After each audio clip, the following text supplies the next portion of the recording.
नमस्कार दोस्तों, आपके अपने YouTube चैनल जीएस एक्सप्रेस 2 में आपका पुनः स्वागत है। तो आइए हम लोग मध्यकालीन की सीरीज को आगे बढ़ाते हुए आज हम लोग तुगलक वंश का अध्ययन कर रहे थे और तुगलक वंश में हमने गयासुद्दीन तुगलक को पढ़ लिया था। अब हम लोग अध्ययन करेंगे उसके पुत्र मोहम्मद बिन तुगलक की। तो आज हम किसका अध्ययन करेंगे? मोहम्मद बिन तुगलक का अध्ययन करेंगे। आइए मोहम्मद बिन तुगलक के बारे में जानते हैं कि मोहम्मद बिन तुगलक कौन था और यह गद्दी पर कैसे आसीन हुआ। तो ध्यान दीजिएगा, मोहम्मद बिन तुगलक का वास्तविक नाम जौना खां था। क्या था? मोहम्मद बिन तुगलक का वास्तविक नाम जौना खां था। राजा मुंदरी के एक अभिलेख में इसे दुनिया का खान कहा गया है। ध्यान रखिएगा कि यह जौना खां वही जौना खां है जिसने तुगलकाबाद से 8 किलोमीटर दूर अफगानपुर में लकड़ी का एक महल बनवाया था और इसी महल में प्रवेश करते समय इसके पिता गयासुद्दीन तुगलक की मृत्यु हो गई थी और उसी के बाद इसे उत्तराधिकार मिला था और यह गद्दी पर आसीन हुआ था। अब ध्यान दीजिएगा, इसके समय में 1333 ईस्वी में मोरक्को यात्री या अफ्रीकी यात्री, दोनों तरह से क्वेश्चन पूछता है। इसके समय में 1333 ईस्वी में मोरक्को या अफ्रीकी यात्री इब्न बतूता भारत आया था और सुल्तान ने उसे दिल्ली का प्रमुख काजी बना दिया। उसने रेहला नामक एक पुस्तक लिखी थी। क्या लिखी थी? उसने रेहला नामक एक पुस्तक लिखी थी और 1342 ईस्वी में उसे भारत का राजदूत बनाकर चीन भेजा गया था। तो ध्यान रखिएगा, मैंने क्या कहा? 1333 ईस्वी में मोरक्को या अफ्रीकी यात्री इब्न बतूता भारत आया था। सुल्तान ने इसे दिल्ली का प्रमुख काजी बना दिया था। इसने एक पुस्तक लिखी थी जिसका नाम था रेहला। 1342 ईस्वी में इसे भारत का राजदूत बनाकर चीन भेजा गया था। अब ध्यान रखिएगा, तो यह कहानी है मोहम्मद बिन तुगलक की। मोहम्मद बिन तुगलक की मेन कहानी शुरू होती है उसकी महत्वाकांक्षी योजनाओं से। इससे पहले हम 2 पॉइंट और जानेंगे। कौन कौन सी? दिल्ली सल्तनत का यह पहला सुल्तान था जिसने योग्यता के आधार पर पदों का आवंटन किया। क्या कहा मैंने? दिल्ली सल्तनत का यह पहला सुल्तान था जिसने योग्यता के आधार पर पदों का आवंटन किया। दूसरी चीज, यह काजी के जिस फैसले से संतुष्ट नहीं होता था वह उस फैसले को बदल देता था। तीसरी खास बात कि यह दिल्ली सल्तनत का सबसे ज्यादा पढ़ा लिखा सुल्तान था और सबसे ज्यादा पढ़ा लिखा होने के कारण आगे आप पढ़ेंगे इसने महत्वपूर्ण योजनाएं बनाई थी, लेकिन योजनाओं के असफल हो जाने के कारण इतिहासकारों ने इसे सनकी एवं पागल बादशाह घोषित कर दिया था। तो आइए हम इसकी महत्वाकांक्षी योजनाओं के बारे में अध्ययन करते हैं। तो ये रहा मोहम्मद बिन तुगलक की महत्वाकांक्षी योजनाएं।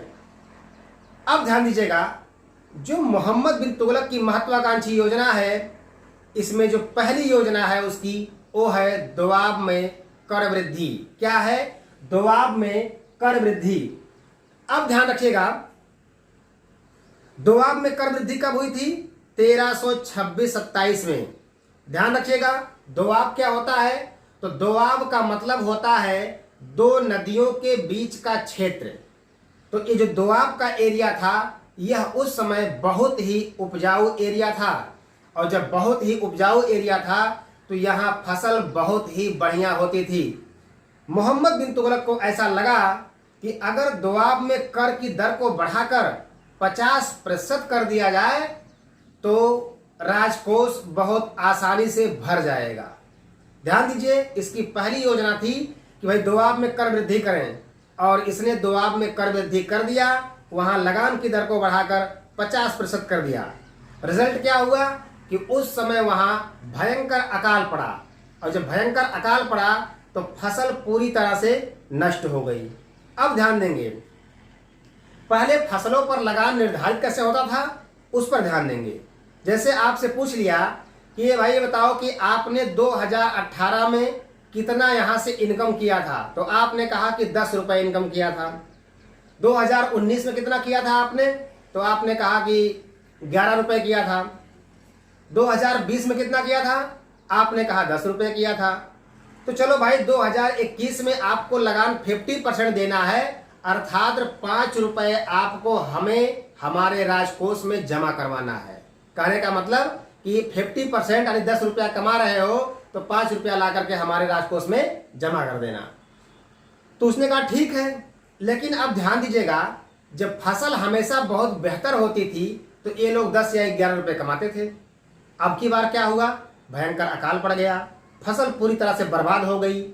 अब जहां ये 10 कमाते थे वहां ये कमा लिए 3 रुपये, और जब 3 रुपये कमा लिए तो जबरदस्ती इनसे 5 रुपये वसूल लिया गया। और जब 5 रुपये वसूल लिया गया तो उसके बाद किसानों ने विद्रोह कर दिया। और जब किसानों ने विद्रोह कर दिया तो किसानों के विद्रोह को शांत करने के लिए मोहम्मद बिन तुगलक ने एक नए विभाग दीवान ए अमीर ए कोही नामक कृषि विभाग की स्थापना की। ध्यान दीजिएगा, यह नाम कभी कभी इतना लंबा पूछता है कि दीवान ए अमीर ए कोही, और कभी कभी शार्ट में कर देगा कि अमीर ए कोही नामक एक कृषि विभाग स्थापित किया। तो ध्यान दीजिएगा, क्वेश्चन ऐसे भी हो सकता है कि दीवान ए कोही क्या था, तो आप कहेंगे कृषि विभाग या एग्रीकल्चर डिपार्टमेंट। अब ध्यान देंगे इसमें क्या था, इस विभाग से किसानों को समय पर फसल भी जो है कि उसके खाद या जो भी किसानों की सहायता हो सकती थी, यहाँ तक कि शोधन ऋण की भी इसमें व्यवस्था थी कि अगर आपके पास पैसे नहीं है तो आप पैसे ले करके और अपने फसल को उपजाइए, और जब फसल हो जाए तो आप उसको बेच करके और यहाँ इस चीज़ को भर दीजिए। तो ऐसी व्यवस्था थी किसमें, दीवान ए अमीर ए कोही में, अर्थात एग्रीकल्चर डिपार्टमेंट में। तो ध्यान दीजिएगा, तो पहली योजना क्या हुई, असफल हो गई सुल्तान की। अब दूसरी योजना इसने क्या बनाया, दूसरी योजना बनाया इसने राजधानी परिवर्तन। ध्यान दीजिएगा, इसकी दूसरी योजना जो बनी वो बनी राजधानी परिवर्तन। तो राजधानी परिवर्तन इसने क्या किया, यहां एक बात का आपको ध्यान रखना है। मैं पहले भी ऑफलाइन क्लास लेता था तो आपको पहले बताता था कि भाई देखो, एक चीज से रटा नहीं जाता है। तब भी मैं पूरा विस्तार करता था और आज भी विस्तार कर रहा हूं, और जो पहले क्वेश्चन आते थे वो अब ना आकर के अब दूसरे टाइप से आते हैं। मैं अभी समझाऊंगा, पहले इस पर ध्यान दीजिए। तो दूसरा ऐसा क्या है, आपने देखा कि वह है राजधानी परिवर्तन। सुल्तान मोहम्मद बिन तुगलक ने क्या किया कि राजधानी दिल्ली को दौलताबाद ट्रांसफर कर दिया, या आप पहले कहेंगे कि इसने राजधानी को दिल्ली से देवगिरी स्थानांतरित कर दिया। क्या किया, मोहम्मद बिन तुगलक ने राजधानी को दिल्ली से देवगिरी स्थानांतरित कर दिया। अब यहां ध्यान देंगे, देवगिरी को पहले हम कुवतुल इस्लाम के नाम से जानते थे। किस नाम से जानते थे, कुवतुल इस्लाम के नाम से जानते थे। मुबारक खिलजी का जब समय आया था तो इस देवगिरी को कुतबाबाद के नाम से जाना गया था। मुबारक खिलजी के समय में इसी देवगिरी को कुतबाबाद के नाम से जाना गया था, और जब मोहम्मद बिन तुगलक का शासनकाल आया तो इसे दौलताबाद के नाम से जाना गया। तो क्वेश्चन पूछे दिल्ली से देवगिरी कौन स्थानांतरित किया, तो भी आप कहेंगे मोहम्मद बिन तुगलक। अगर पूछे कि किसने दिल्ली से दौलताबाद स्थानांतरित किया, तो भी आप कहेंगे मोहम्मद बिन तुगलक। अब ध्यान दीजिएगा, यह राजधानी परिवर्तन की जो इसकी घटना थी, यह भी इसके लिए काफी दुखदाई हुई, क्योंकि दिल्ली से एक बार पूरा देवगिरी ले जाने में कितने लोग ऐसे भी थे जो रास्ते में जाते जाते मर गए। यहां से व्यवस्था वहां ले जाना इतना आसान नहीं था, अपार धन की हानि हुई, लाखों लोग जो है इसमें मर गए, क्योंकि आप जानते हैं एक बार ले गया और फिर उसके बाद जब राजधानी इससे ठीक है वहां से संपन्न या उससे व्यवस्थित नहीं लगी, तो फिर पुनः क्या किया इसने, पुनः जो है राजधानी को देवगिरी से दिल्ली स्थानांतरित कर दिया, अर्थात वापस कर दिया। तो पुनः लोग इधर आए, तो आने जाने में ही काफी लोग मर गए और काफी धन की हानि हुई। इससे क्या हुआ, इससे यह भी इसकी योजना जो है असफल हो गई। अब इसकी जो तीसरी योजना थी वो कौन सी थी, तो जो तीसरी योजना थी वह थी सांकेतिक मुद्रा का प्रचलन। क्या थी? सांकेतिक मुद्रा का प्रचलन। अब यहां ध्यान दीजिएगा, सांकेतिक मुद्रा को हम अंग्रेजी में टोकन करेंसी कहते हैं।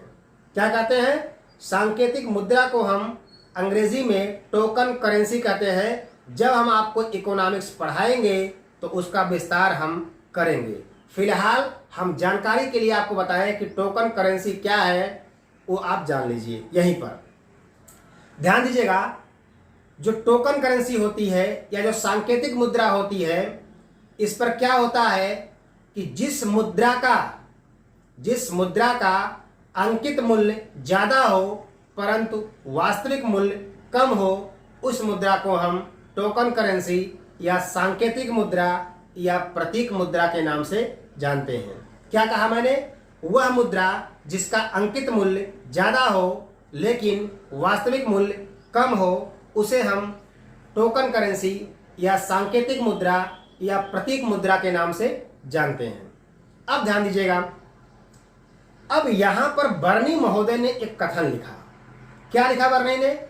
बर्नी ने कहा कि सुल्तान ने तांबे की मुद्रा जारी किया था और बाजार में नियंत्रण न होने के कारण लोगों ने घर घर में टकसाल खोल दिया, अर्थात हर घर में सिक्का ढलने लगा।